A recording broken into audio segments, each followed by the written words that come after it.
नमस्कार, स्वागत है आपका हमारे चैनल में और मैं रानी गुप्ता आपके साथ। जिस तरीके से देखा जा रहा है कि महाराष्ट्र में हनुमान चालीसा और लाउड स्पीकर को लेकर के वहां पे सियासी घमासान मचा हुआ है और जैसे शनिवार को जो वाकया हुआ है जहां पे राणा दंपत्ति को गिरफ्तार किया गया था, जिसके बाद किरीट सोमैया उनसे मिलने गए थे और उन पर जानलेवा हमला किया गया था। इस संबंध में उन्होंने ये जानकारी साझा की थी कि वो 12:30 बजे महाराष्ट्र के गवर्नर से मिलने जाएंगे और अब उन्होंने महाराष्ट्र के गवर्नर से मिलकर के ये जानकारी साझा की है कि महाराष्ट्र गवर्नर ने उनको भरोसा जताया है कि उन पर जो हमला हुआ है, और साथ ही जिस तरीके से उन्होंने ये आरोप लगाया था कि जो गुंडों ने उन पर जानलेवा हमला किया था उनके बचाव के खातिर एफआईआर दर्ज की गई थी, तो इस पर भी संज्ञान लिया जाएगा और इसकी गहनता से जांच की जाएगी। आपको बता दें कि किरीट सोमैया जो कि बीजेपी के पूर्व सांसद रह चुके हैं, उन्होंने ये तक आरोप लगाया कि जो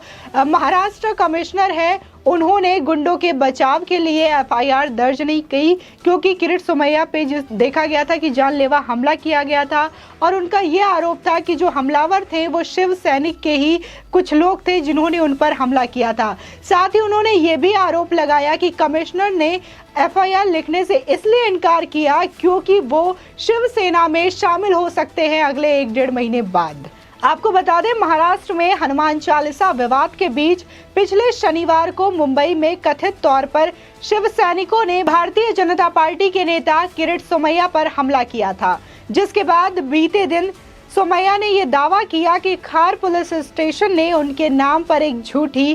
एफआईआर दर्ज की है। जिसके बाद आज सोमैया ने सूबे के राज्यपाल भगत सिंह कोश्यारी से मुलाकात की है। साथ ही उन्होंने कहा कि हमने राज्यपाल से मिलकर कहा है कि जिस प्रकार से मुंबई पुलिस आयुक्त संजय पांडे को मैंने बताया था कि मुझ पर जानलेवा हमले होने वाले हैं, और उसी दिन पुलिस आयुक्त ने 80 शिवसेना के गुंडों को कैंपस में घूमने का आदेश दिया था।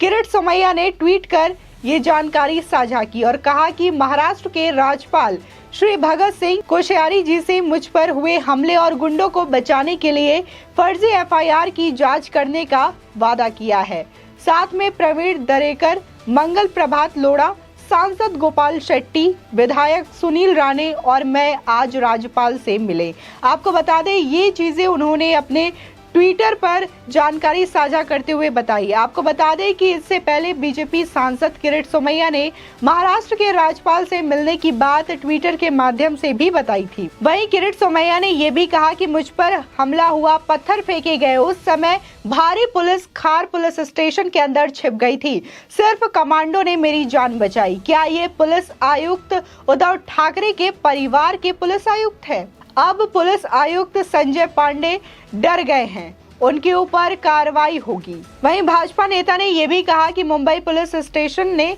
उद्धव ठाकरे और पुलिस कमिश्नर संजय पांडे के दबाव में मेरे नाम पर एक झूठी एफआईआर दर्ज कर दी है। उस एफआईआर में पुलिस ने लिखा है कि किरीट सोमैया ने ऐसा कहा है कि मेरी गाड़ी पर सिर्फ एक पत्थर आया, जबकि 70-80 शिव सैनिकों ने मुझ पर हमला किया है। साथ ही सोमैया ने बड़ा दावा करते हुए ये कहा कि खार पुलिस स्टेशन ने माना है कि पुलिस ने मेरे नाम पर झूठी एफआईआर दर्ज की है। मुझ पर हमला करने वाले शिव सैनिकों के गुंडे को बचाने के लिए फर्जी एफआईआर दर्ज की गई है। सोमैया ने सोमवार को आरोप लगाया था कि बांद्रा पुलिस स्टेशन ने उनके नाम से झूठी प्राथमिकी दर्ज की है। सोमैया ने ट्वीट किया था कि मुंबई पुलिस ने 23 अप्रैल को हुए हमले के बारे में एक फर्जी एफआईआर दर्ज की थी। मैंने कोई एफआईआर नहीं की थी। बांद्रा पुलिस स्टेशन ने 23 अप्रैल को मेरी एफआईआर करने से इनकार कर दिया था, जिसके बाद उन्होंने कहा था कि मैं कल दोपहर 12 बजे खार पुलिस स्टेशन में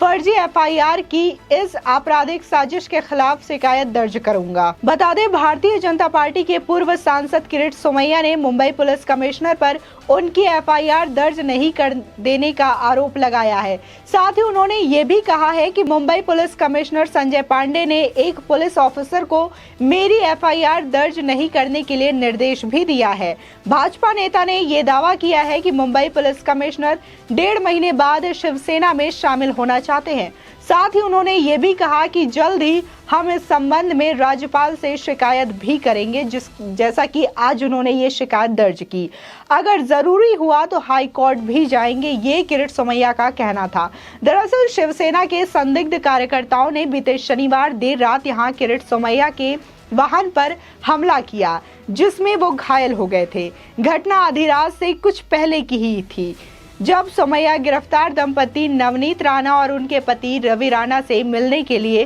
पुलिस स्टेशन गए थे। मुंबई पुलिस ने शनिवार शाम को अमरावती के निर्दलीय सांसद नवनीत राणा और उनके पति बडनेरा विधायक रवि राणा को गिरफ्तार कर लिया था, जब उन्होंने महाराष्ट्र के मुख्यमंत्री उद्धव ठाकरे के आवास पर हनुमान चालीसा पढ़ने का ऐलान किया था। विपक्ष के नेता देवेंद्र फडणवीस, आशीष शेलार और अन्य तमाम बीजेपी नेताओं ने इस हमले की कड़ी निंदा की थी और हमले में शामिल दोषियों को तत्काल गिरफ्तार करने की मांग भी की थी। बता दें, किरीट सोमैया, जिन्हें जेट सुरक्षा दी गई है, उनके वाहन में उनके जबड़े पर खून के साथ देखा गया था और हमले में उनकी कार के शीशे चकनाचूर हो गए थे। वहीं पूर्व मुख्यमंत्री देवेंद्र फडणवीस ने कहा था कि सोमैया ने खार पुलिस को आशंका व्यक्त की थी कि एक बड़ी भीड़ बाहर इंतजार कर रही है और उन पर जानलेवा हमला कर सकती है और उनसे उन्हें हटाने का अनुरोध भी किया गया था, जिसके बावजूद इस पर कोई भी कार्रवाई या कोई भी एक्शन नहीं लिया गया। जिस तरीके से देखा गया कि किरीट सोमैया ने पहले ही पुलिस को आगाह किया था पुलिस स्टेशन के अंदर जाते ही कि वहां पे बड़ी भारी संख्या में लोग मौजूद हैं और वो और कोई नहीं बल्कि शिवसेना के ही कार्यकर्ता हैं, जो कि उन पर हमला करने की फिराक से वहां पे हैं। इसके बावजूद पुलिस ने कोई एक्शन नहीं लिया और जिसका रिजल्ट देखने को ये मिला कि किरीट सोमैया पर जानलेवा हमला किया गया और उन्हीं के साथ ही उसके गाड़ियों को भी बहुत बुरी तरीके से तोड़फोड़ मचाया गया। इसके साथ ही देखा गया कि कैसे हनुमान चालीसा और लाउड स्पीकर को लेकर के पिछले कुछ दिनों से महाराष्ट्र की सियासत में उथल पुथल मची हुई है। इसका शुरुआत जो है तब से कह सकते हैं कि जब राज ठाकरे ने एक खुले मंच से ये कहा था, उद्धव सरकार को चेताते हुए कि 3 मई का अल्टीमेटम दिया उन्होंने कि जो मस्जिद है उस पर से लाउड स्पीकर हटा लिया जाए, वरना ऐसे ही हनुमान चालीसा का पाठ मंदिरों या फिर जो नेता हैं या फिर आम जन हैं अपने घरों पर लाउड स्पीकर बजाकर करेंगे। लेकिन इसके बाद तमाम तरीके की चीजें देखने को मिली और जो ये मामला उठा था हनुमान चालीसा को लेकर के, तो ये धीरे धीरे ये जो फोकस है राणा दंपत्ति पर शिफ्ट हो गया, क्योंकि उन्होंने ये ऐलान कर दिया कि वो उद्धव ठाकरे का जो आवास है मातोश्री, उसके बाहर बैठकर हनुमान चालीसा का पाठ करेंगे। ये जो दंपत्ति है उनके बारे में ऐसा भी कहा जा रहा है कि महाराष्ट्र की सियासत में ऐसा कोई नहीं था जिन्होंने उद्धव सरकार को ऐसी खुलेआम चेतावनी दी हो या फिर ऐसा कोई ऐलान किया हो, लेकिन इन्होंने सीधे तौर पर उद्धव ठाकरे को चुनौती दी थी और ये कहा था कि वो हनुमान चालीसा का पाठ करेंगे। जिसके बाद तमाम जो शिव सैनिक कार्यकर्ता थे वो उनके घर पर जाते हैं, उनके घर पे जो सुरक्षा घेरा होता है, बैरिकेड्स होते हैं, उनको तोड़ दिया जाता है और उन पर भी हमला करने की कोशिश की जाती है। और वहीं इस मामले पर यह भी देखने को मिला कि जहां 153A, 135 और उसी के साथ ही साथ देशद्रोह का केस भी नवनीत राणा जो कि सांसद है उन पर लगाया गया और उन्हें जेल भेज दिया गया।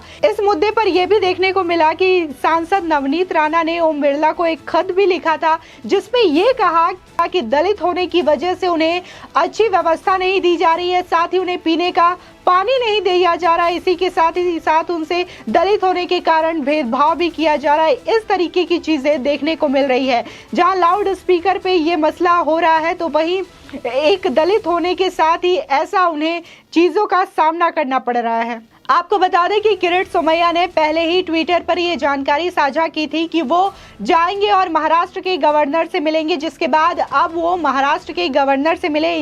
उन्हीं के साथ ही बीजेपी के तमाम नेता भी उनके साथ मौजूद थे। बीजेपी का प्रतिनिधि मंडल उनके साथ मौजूद था जब वो महाराष्ट्र के गवर्नर के साथ बातचीत कर रहे थे और जो भी उनकी शिकायतें थी वो महाराष्ट्र के गवर्नर को बता रहे थे। आपको बता दें कि किरीट सोमैया ने महाराष्ट्र के गवर्नर को ये बताया कि कैसे उन पर जानलेवा हमला किया गया, साथ ही पुलिस कमिश्नर ने कैसे अपने ऑफिसर को निर्देश दिया कि उनकी FIR न लिखी जाए। इसी के साथ ही साथ जो शिव सैनिक यानी कि जो गुंडे थे उन पर हमला करने वाले उनके खिलाफ जो फर्जी एफआईआर यानी कि बचाने के लिए एफआईआर दर्ज की थी, जिससे कि वो जो हमलावर थे उन्हें बचाया जा सके। जिसके बाद अब उन्होंने ये बात बताई है कि गवर्नर ने उनको ये आश्वासन दिया है, ये वादा किया है कि जो भी चीज़ें हैं इसको लेकर के सख्त एक्शन लिया जाएगा और इसके पीछे जो भी लोग हैं उनके खिलाफ कार्रवाई की जाएगी। आपको बता दें कि किरीट सोमैया ने यहाँ तक कहा था कि ये जो मामला है वो केंद्र सरकार तक जाएगा और अगर